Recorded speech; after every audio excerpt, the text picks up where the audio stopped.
Welcome, welcome. We are starting in just a few seconds. We're going to be on time.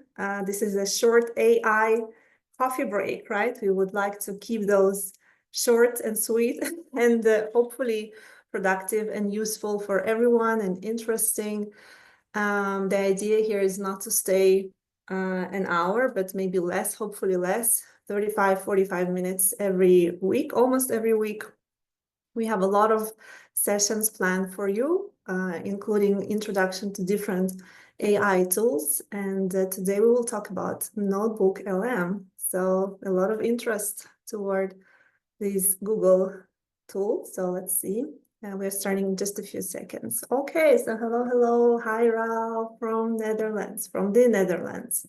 We have our, of course, coordinators. The project coordinators are in Hellenic Mediterranean University in Greece. We're talking about Impact Project, Erasmus Virtual Exchange Project. And within this international collaboration, we are offering these wonderful professional development gathering for staff. This is for academics. Mostly these particular sessions are not for students, unless we have students who consider themselves educators already and they want to join the educator community, like pre-service teachers, I don't know, but then you're welcome.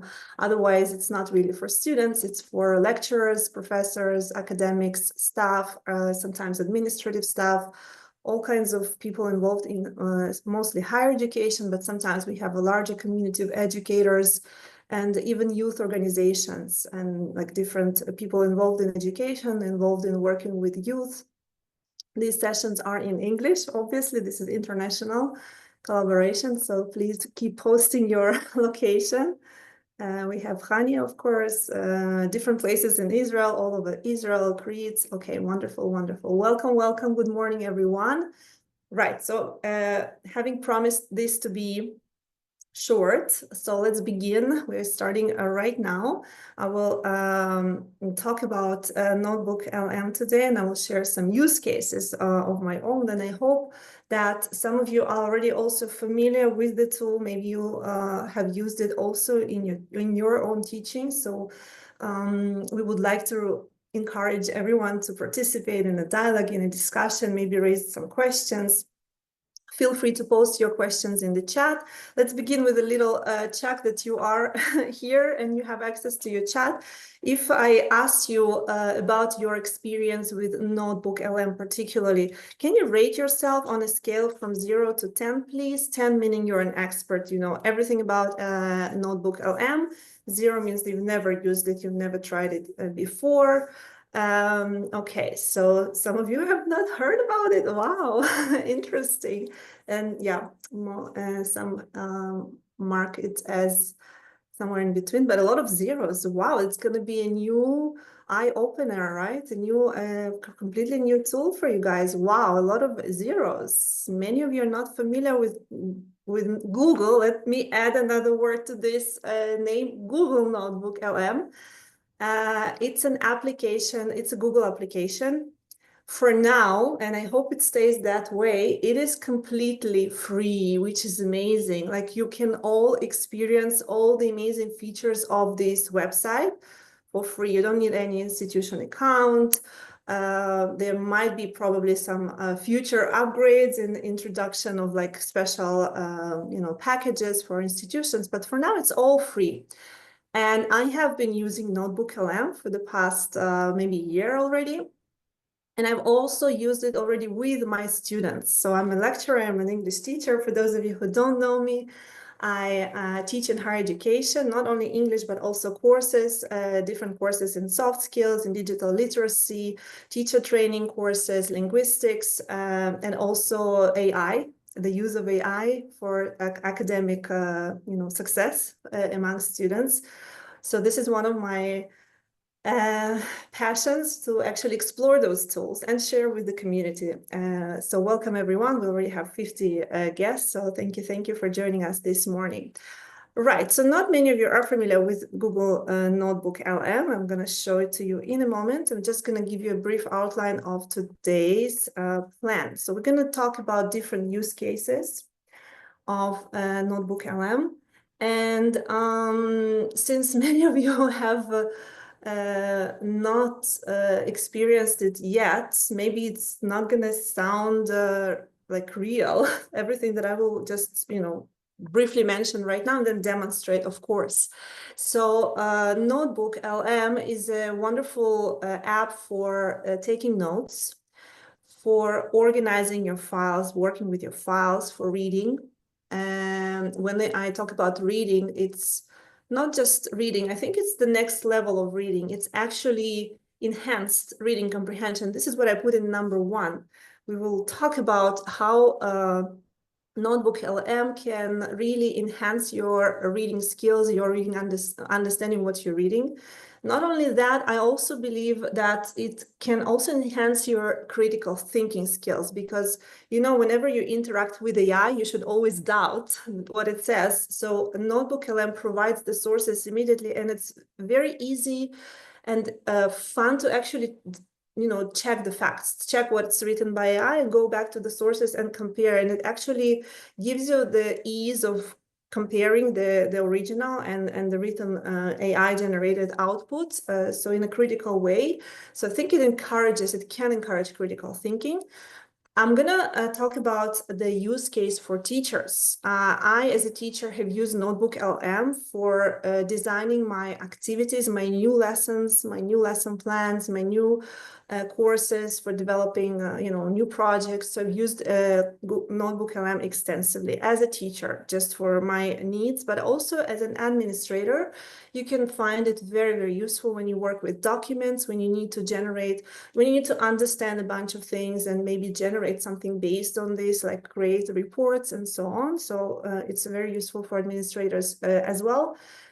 In terms of pedagogy, you can also use Notebook LM in your classroom, or if you're head of a research lab with your research teams, because students can really collaborate effectively using this amazing tool. PBL stands for project-based learning, for those who don't know. Research, obviously, everything I've mentioned up until now, enhanced reading comprehension and, multiple sources actually is the basis of any kind of research. So you can do research either individually or in collaboration using Notebook LM, which is amazing, because not only you can do your own, most of us researchers know how lonely it is to be there, right? But Notebook LM actually allows collaboration, and I will demonstrate how to do that. For my colleagues, English teachers, there are interesting ways we can leverage Notebook LM particularly for the purposes of teaching English, for improving the English skills of our students.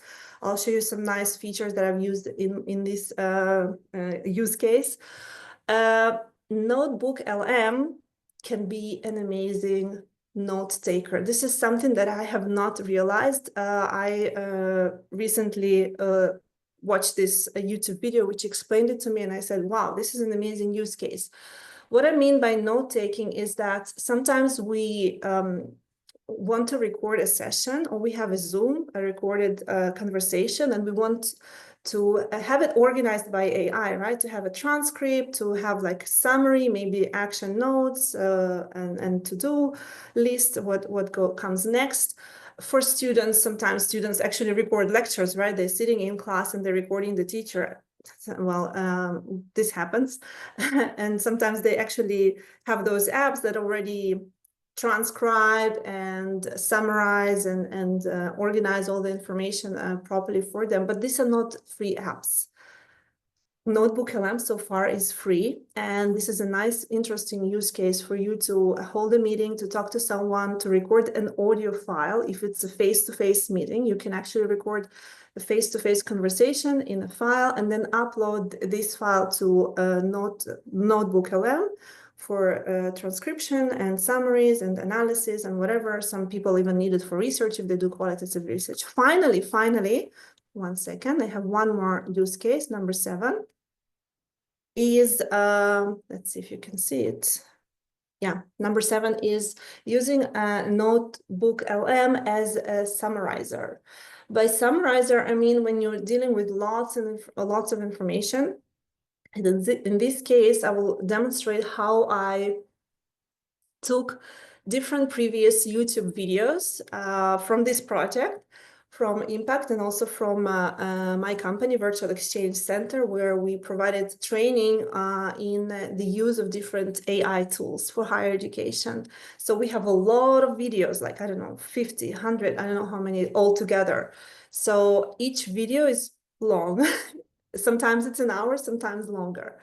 Some of them have very good views, some of them don't. And I believe that we are all very busy people. So in order to actually summarize, you know, the essence, sometimes there is like a nice thought or something mentioned somewhere in those videos. You can actually put all those links in Notebook LM and see what happens, how AI can summarize the list of videos for you with some interesting ideas and whatnot. You will see it has a lot of interesting add-ons in the tool itself. So let's jump right into Notebook LM right now. I'm going to share another screen and I will show you what it is. Since so many of you said that you're not familiar with the tool at all, let me begin with just going to Google and showing you how to find it and what it looks like.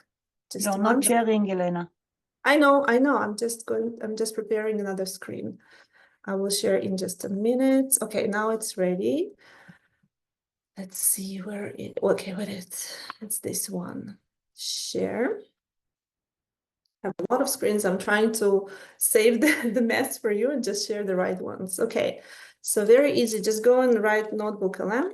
I mean, it's just for like how to find it, go Google, write Notebook LM. It's Google Notebook LM. First thing that comes up. You click on it, and this is the first screen that you will see, like always when you search for it, or maybe you will just bookmark it for you because it's so useful. Okay, Notebook LM positions themselves. It's like, you know, understanding the information that matters most to you, right? So when we talk about information, it can be anything, and I will go use case by use case, like demonstrating you each one of those 7 use cases that I thought of for today. Okay, it's also your personalized AI research assistant, right? We mentioned it as one of the use cases, but it's not only that. Right, so in order to begin, you will try Notebook LM. I'm already logged in with my Gmail account. If you're not logged in, you will have to log in.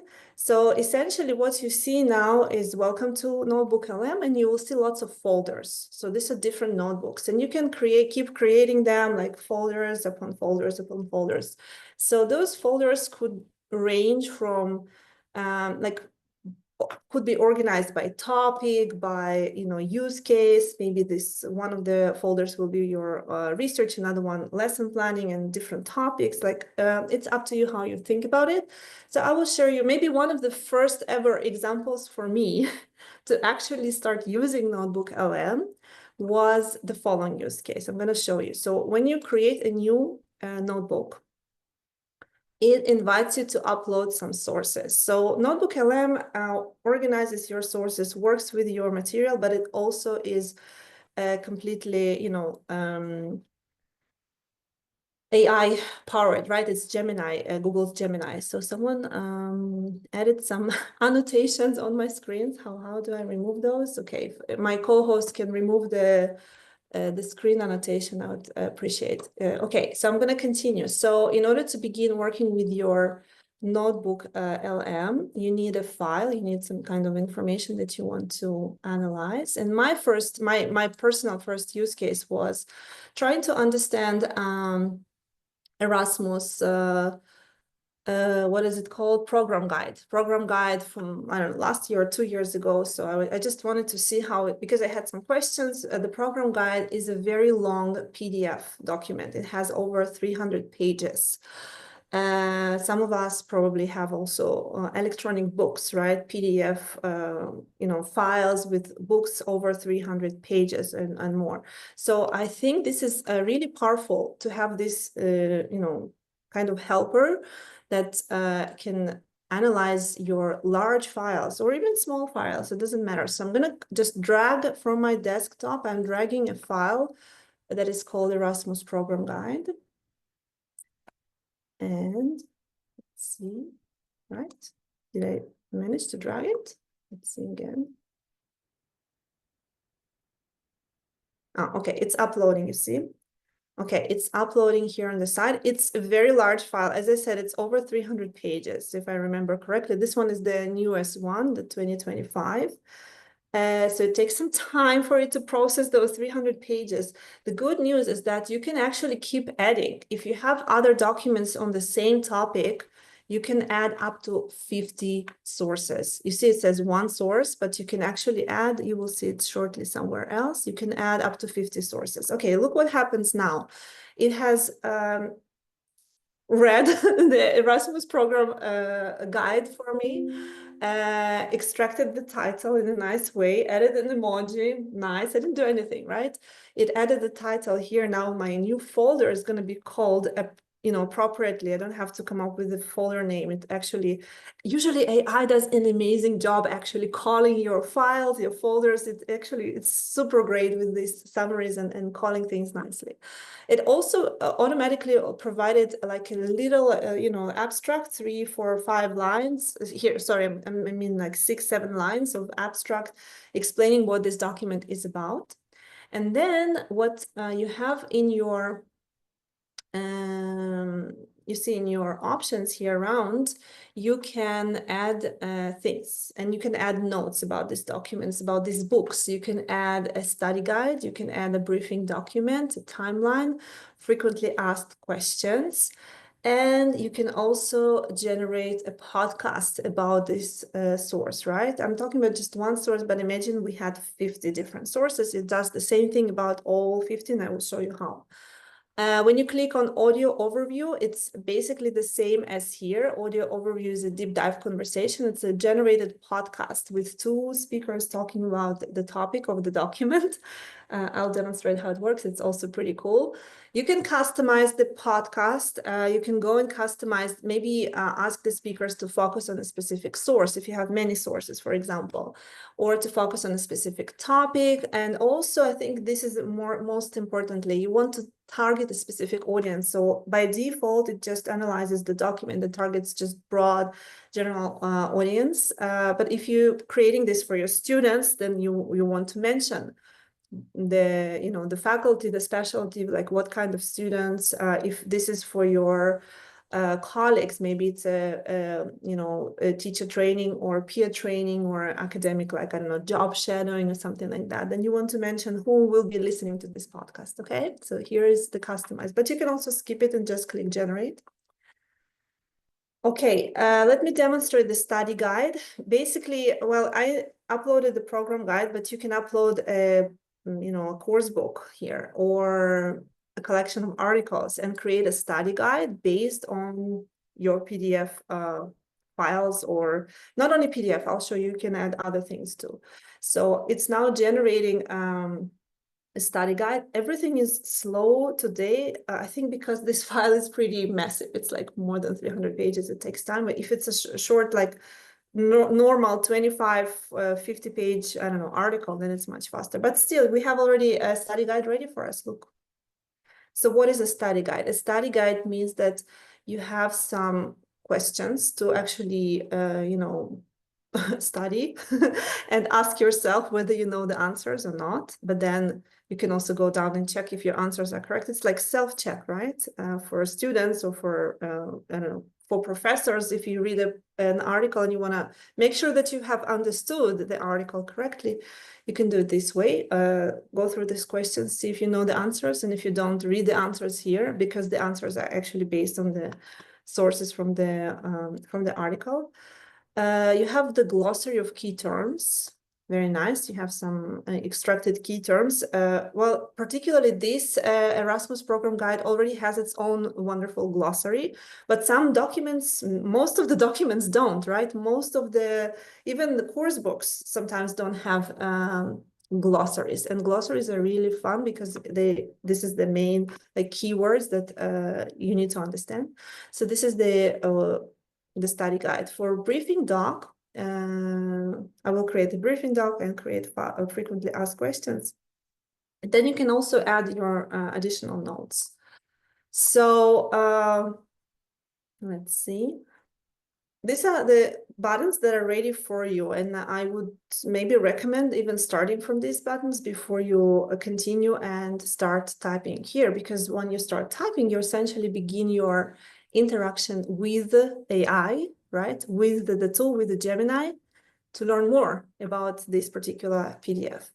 And sometimes when you don't know where to start, right, you don't have a question, you have a prompt here. You can even go right and see some other prompts. Okay, so I just clicked on some random question. It's going to generate the answer based on the PDF. So it's not just making things up. It's not going to like an internet to find and hallucinate, right, as they say with AI. It's going to extract the information that is reliable. It's based on the source, and the citations are right here. So this is the answer, right? This is the answer to my question. Really extensive answer. And not only it gives me the answer, it also gives me the sources. So if I click here, it will show me the exact place in the PDF file where the answer is based on, right? That's very neat. Again, it's a little slow today, only because it's a very large file. You see, it's not for 300 pages, it's 429. In 2025, it has extended even more. Okay, so imagine reading 400 and whatever 50 pages, right? It's just the beginning of the glossary in order to understand something. This is where AI becomes really useful, right? You don't want to, you can't really read and memorize and understand all the little details of those long documents, or even when you talk about course books, you can ask questions. Let's ask a random question. Let me show you again. If you click on the source, it takes you to the place in the document where, where it's written from the original document. Let me ask something random. What are the priorities of 2025 for youth in, let's pick a region in Mediterranean, we're South Mediterranean, right? South Mediterranean. I hope I'm spelling this correctly, but it will understand what are the priorities. I probably spelled it wrong. So let's see. Okay, so we have some suggested priorities. So if you are thinking of, coming up with a project, you can read 450 pages of Erasmus program guide, or you can do it, but you can, speed the process by also clarifying some questions with AI based on that document. I think it's pretty neat. So this is one of actually of my own ideas. I'm gonna work on a capacity building for youth applications. So I need some ideas of what are the priorities for youth in 2025 call for, for grants. So this is why I'm showing it to you. This is one use case, okay? So this was number one. Let me also show you again our plan here. I think I can do that. I'm going to stop sharing for a second and share the entire screen. Can I ask you a short question, Anna? Yes. Mm-hmm. Yes. I took another document, but that's not important. How did you, what did you do to see where the answers are? Okay. I started I asking questions in the chat itself. So once you begin interacting with the AI, with the chatbot, the answer that it provides has sources, references next to each sentence. Almost you see where the information comes from. Okay, so let me share again. Okay, I will put this on here. A second. I wanna keep track on our planned. Okay, I'll do it like this. Oops. Okay, I think it's okay. Right. So let's hope it's fine. Yeah, so we covered the first use case, enhanced reading comprehension. I think what I've shown you actually demonstrates how you can, cover a lot in just, see if I can move this a little bit more because it's not giving me the outlet. Okay, so I'm just gonna go back to the regular one. Okay, back to my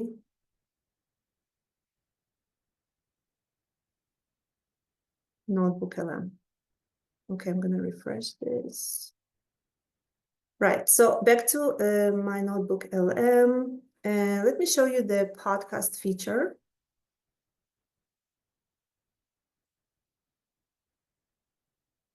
In curriculum development, right? And student collaboration. Okay, I just wanted to remember all of the things that I wanted to show you. Okay. So the next thing I wanted to show you is another way to interact with reading, right? With putting a lot of materials together. So it's going to be creating a podcast about this source. Let's see that I'm sharing I'm sharing the sound. So it doesn't matter if you have one document or 100 or 50. 50 is the maximum. You have this audio overview feature, and audio overview creates a podcast. So let me demonstrate how it works. And there is a new thing for those who are already familiar with the podcast thing. There is a pretty new, amazing feature called interactive mode. I'm going to click on this one because it will show you something that you probably didn't know about. And not only you can play and listen to two hosts talking about this document or this topic that you are investigating, that you're preparing for your students, but you can also interact with those hosts and you can join the conversation with your microphone, which is amazing. Let me show you the conversation first.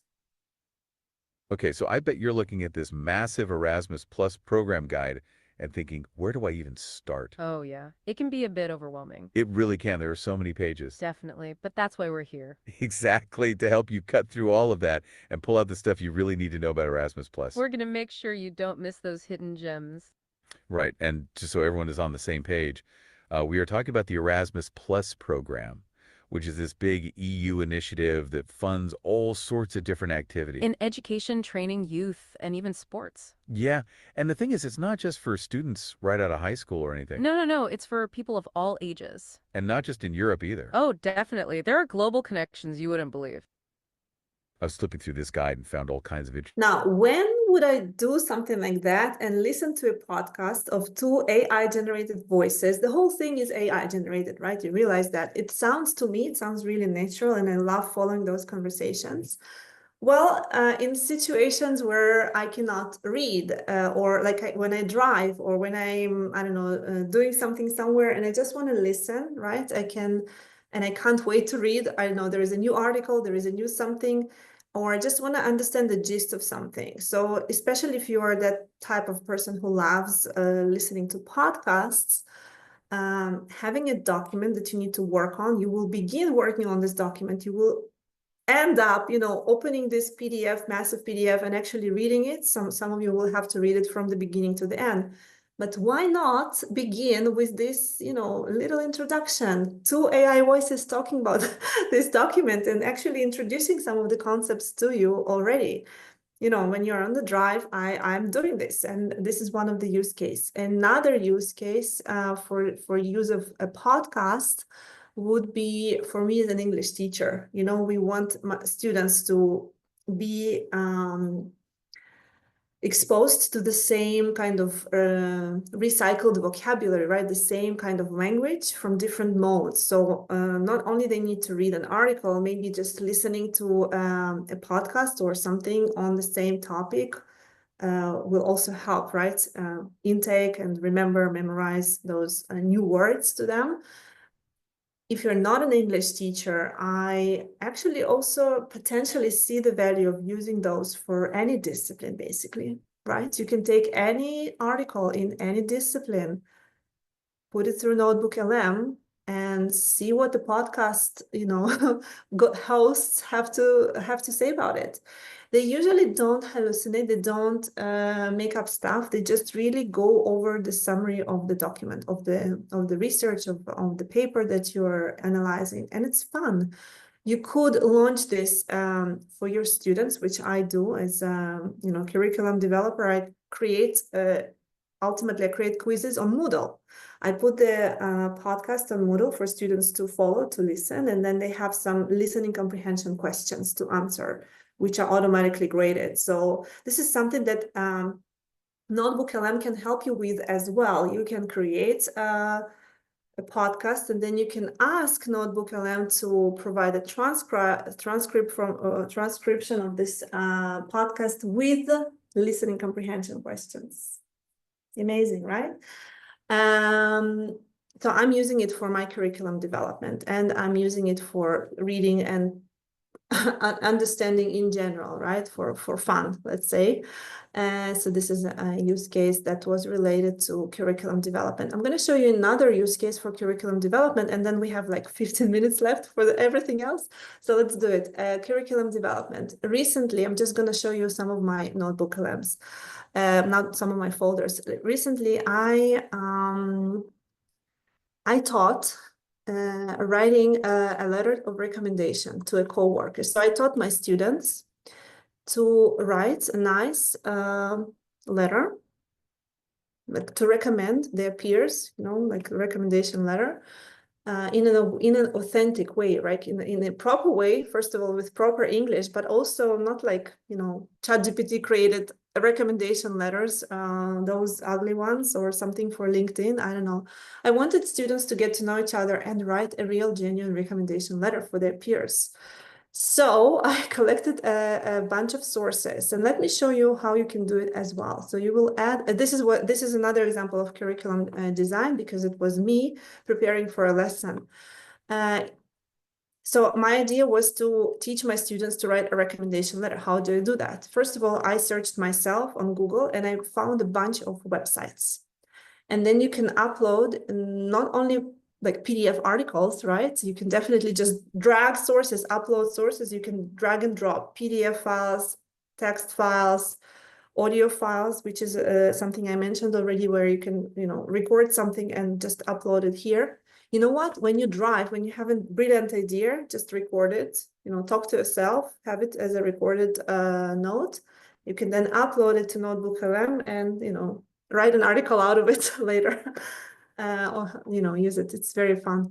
So you can upload something from your Google Drive, your Google Docs, your slides. If you have a PowerPoint presentation, you can drag it into your Google Drive as a PowerPoint presentation. It will automatically convert into the Google Slides, and then you can upload it from here as Google Slides. You can also, download your PowerPoint as a PDF and upload it here as a PDF if you want to create a bunch of resources on the same topic. Provide some website links, right? Just paste URL, and YouTube links. So what I also did, I went on YouTube and I searched for some tutorials on how to write a recommendation letter to your coworker.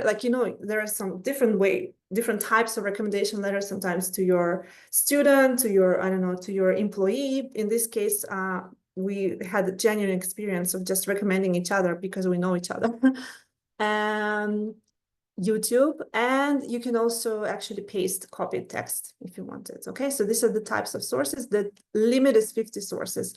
As you have already seen, one individual PDF file can be massive, right? Almost 500 pages, which is insane. And you can put it here and then add another 49, right? And then you can write another brilliant PhD or something, or postdoc with this, because it's massive, really. In terms of the amount of information you can feed this tool and then interact with it, it's amazing.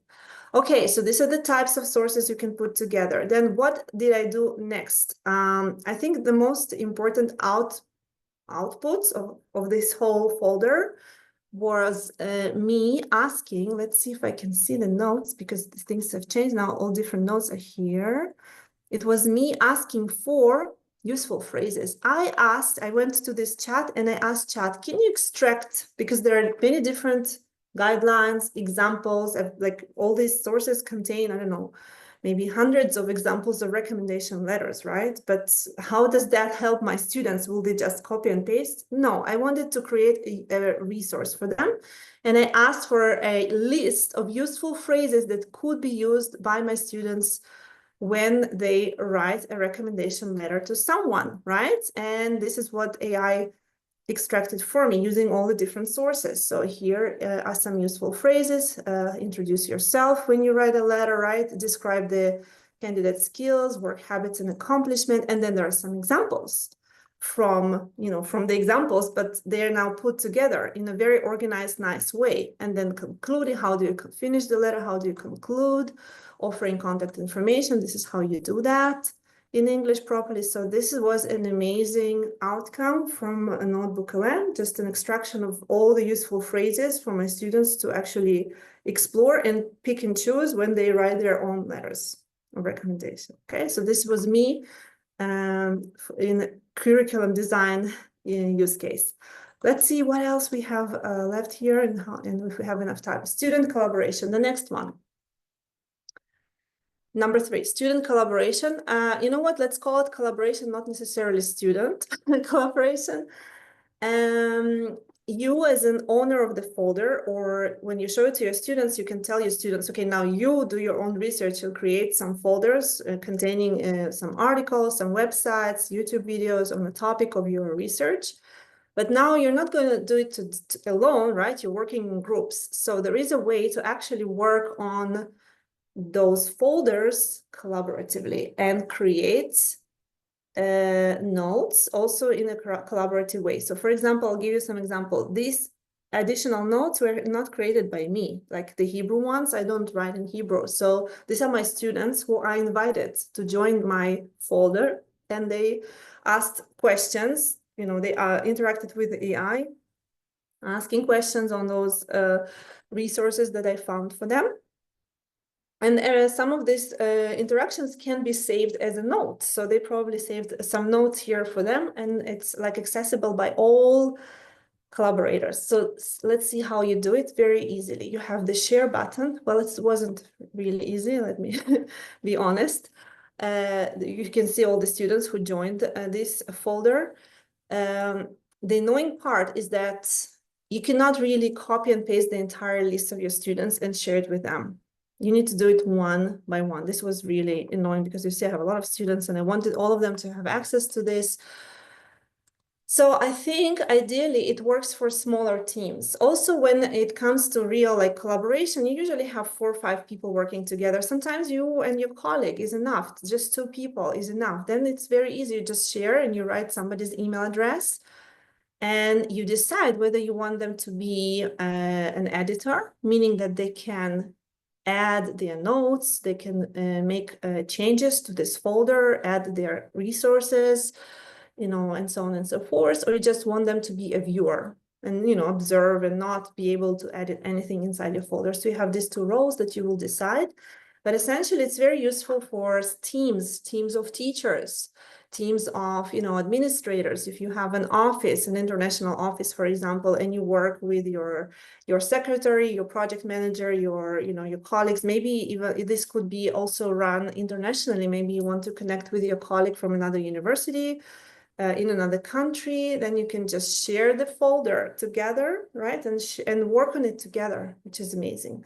Like you have all the sources in one space, but it's beyond just sharing a Google folder with the, you know, with articles. It's it includes all the websites, all the YouTube videos, and all like much more, right? To that, and then you can, each individual user, you know, has his or her own interaction with AI. So it's not going to overlap. I will not see the conversations of other people. I can have my own conversations. They can have their own conversation. But when we save a new note, it's going to be saved and visible to all. So we can actually exchange notes about research. We can, you know, create a note. Let's see, we can add a note here. And when you add a note, you will give it a, okay, I had I don't know, a new idea to discuss during our next meeting. Okay, so you can like kind of keep notes of things, and you can type something here, save it, and then everyone will, everyone who has access to the folder will see it. Okay, your idea. This is how you collaborate, and this is how you teach your students to collaborate or work on like setting up research or doing initial research together in teams. Right, so you see it's saved automatically. I didn't have to click on save or anything, but I can delete if I don't like it. Right, everything is saved automatically, but it can still be deleted if you want it to. Next use case.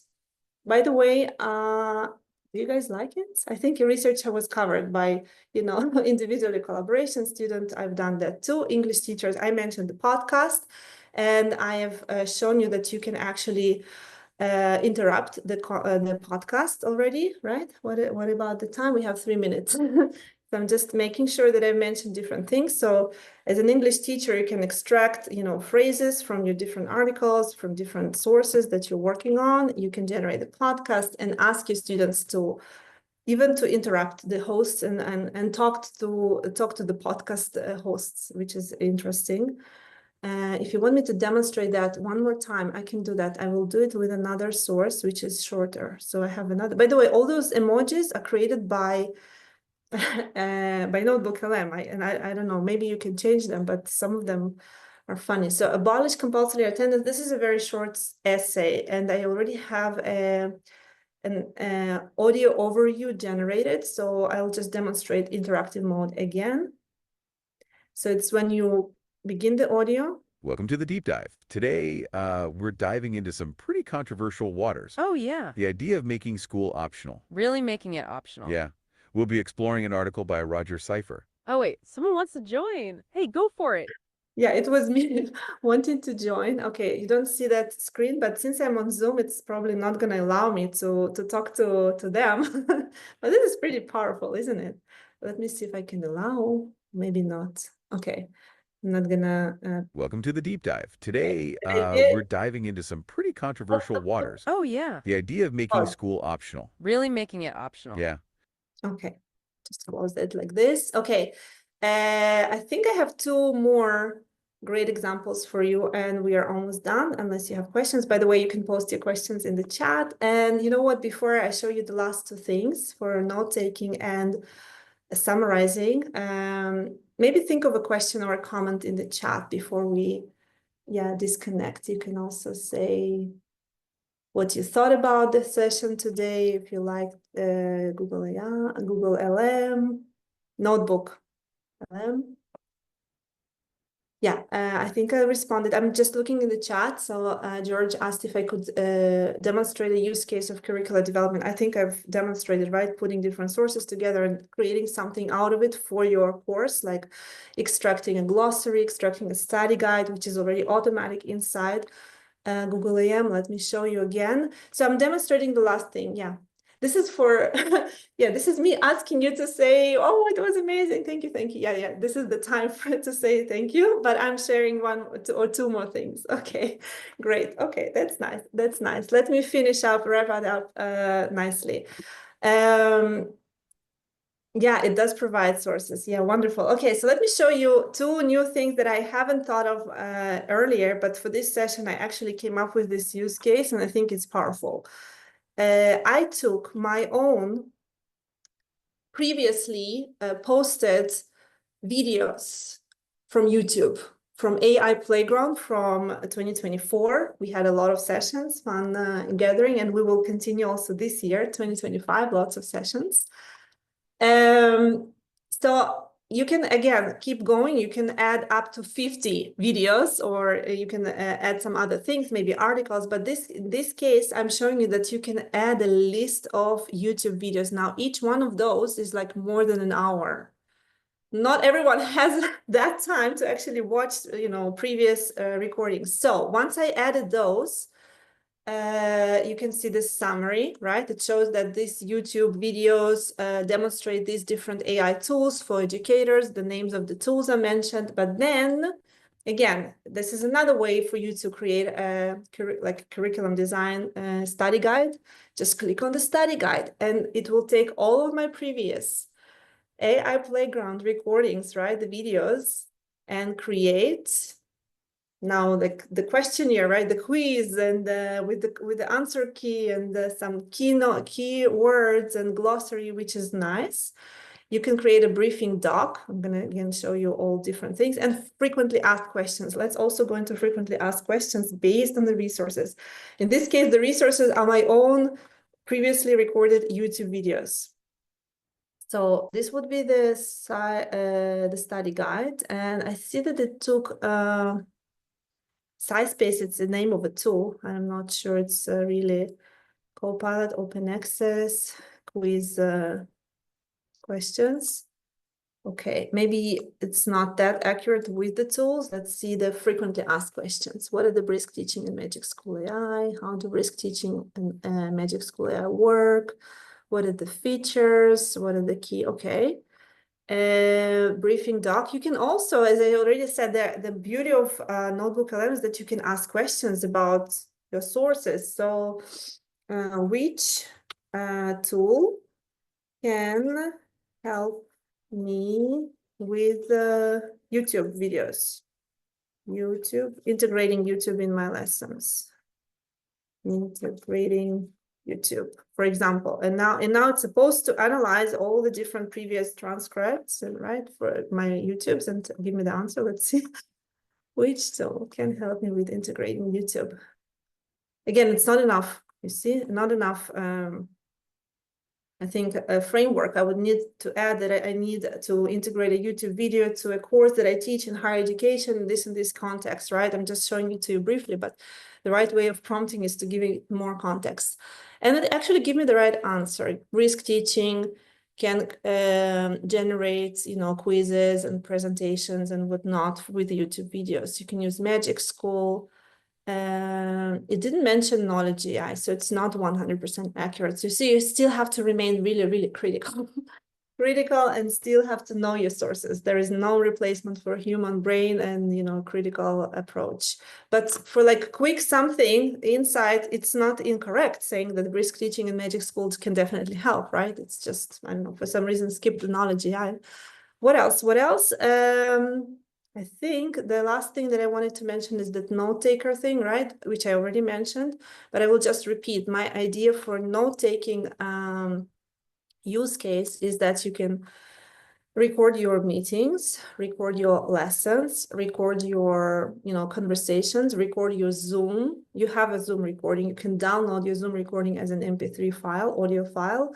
You can also upload your Zoom recording on YouTube, make it private or unlisted, and then share the link to that YouTube with Notebook LM for analysis. That's another way around it, to use it as a note taker. And then you can ask questions about that meeting. You can, again, continue interacting with the AI. Let's see the sources, how it knows. You see, it took my script. It extracted what I said during those YouTube videos. Oh my God. This is fun. Okay. Any other questions or final comments? Because Yes, please, Elena. Does it support Hebrew? It works it's like any AI. It works in all languages. Yeah, it does. Mm-hmm. My students, if you notice, some of my students wrote notes in Hebrew. No, I mean, if I have a recording in Hebrew, can it translate? Well, the recording in Hebrew, I think. It depends if it's gone through YouTube, those automatic subtitles. So sometimes the decoding of Hebrew is not accurate. We know that AI works best with recorded audio files in English. Some AI tools were specifically made for transcribing from multiple languages, but I'm not sure Hebrew will be 100% accurate inside Notebook LM. Haven't tested that, so I don't know. It needs, if the YouTube is in Hebrew and doesn't have the transcript, then it doesn't know how to deal with it. And the podcast right now is only in English. The podcast is only in English. That's correct. Yes, Miki, thank you. Mm-hmm. I asked it to write a study guide and overview.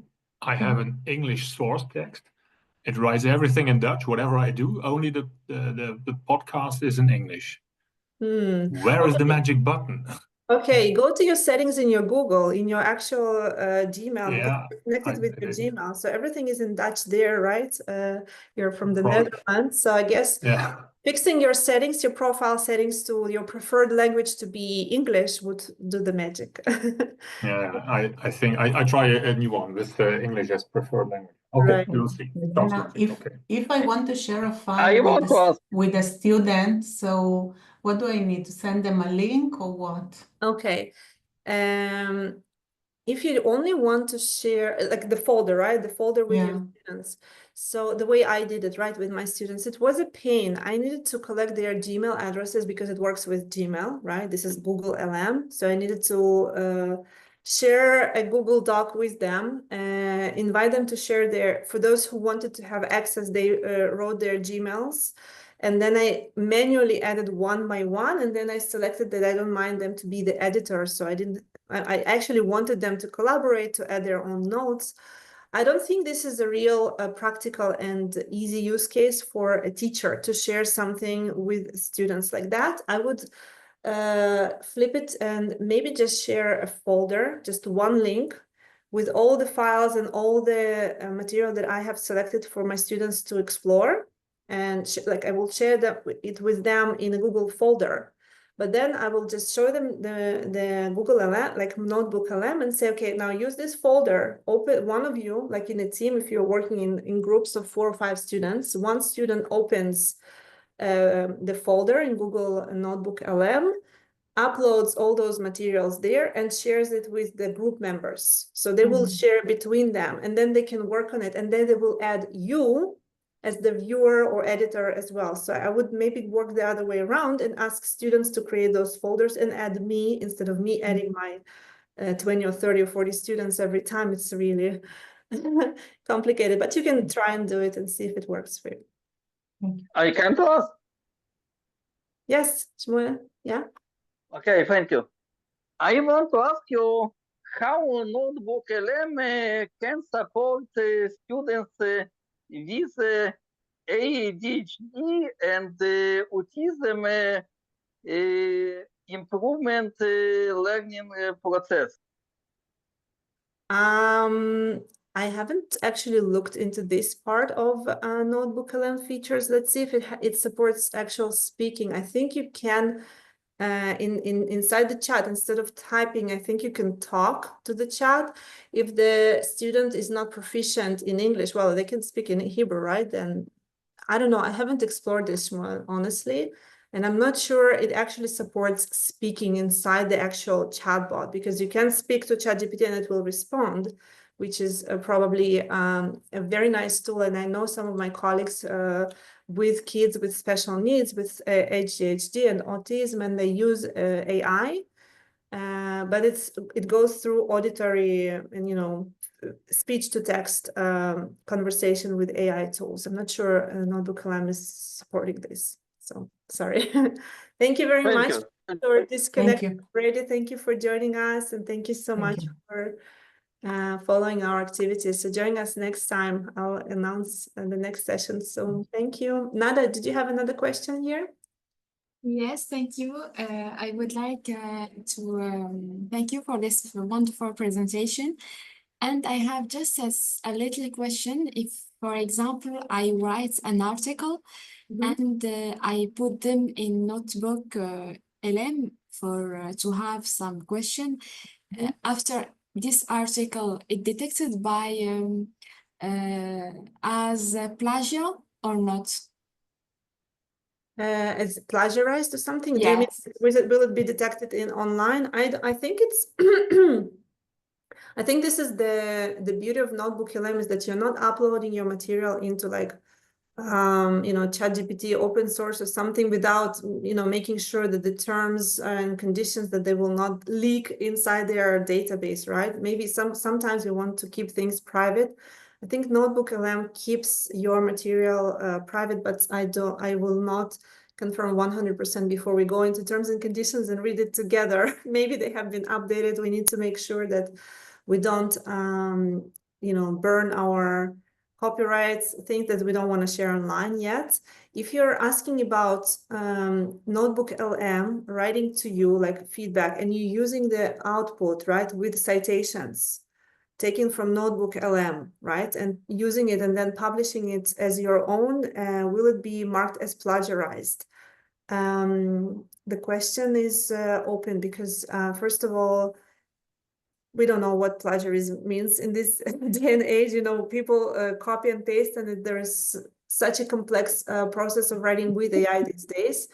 Technically, you're not supposed to do it, right? It might be marked as plagiarized. Like, so if you're submitting it to a journal, they might actually use some kind of tools and say, okay, we have detected that it's been plagiarized, written by AI, because it was written by AI, right? I would suggest using AI as a research body, as a as a teammate, as someone to bounce your ideas against, but then write in your own language, right, in your own words, and not play with like fire. And when you use AI, you have to always cite the use of AI. So there is another way, like where we have to the AI disclaimer, right? You have to say how much AI was used and whether any of this has been written by AI. So this is the new rules of academic writing. I think this is a fascinating question, and there are lots of question marks, more question marks than answers to that. I think we can continue this discussion in our future sessions. Okay, thank you very much and have a wonderful day. Thank you, Good day. Nadia. Thanks. Thanks. Take care. Thank you, everyone. Thank you for joining. Thank you. I'm glad I was finally able to attend. Bye. Thanks. Bye-bye. Take care.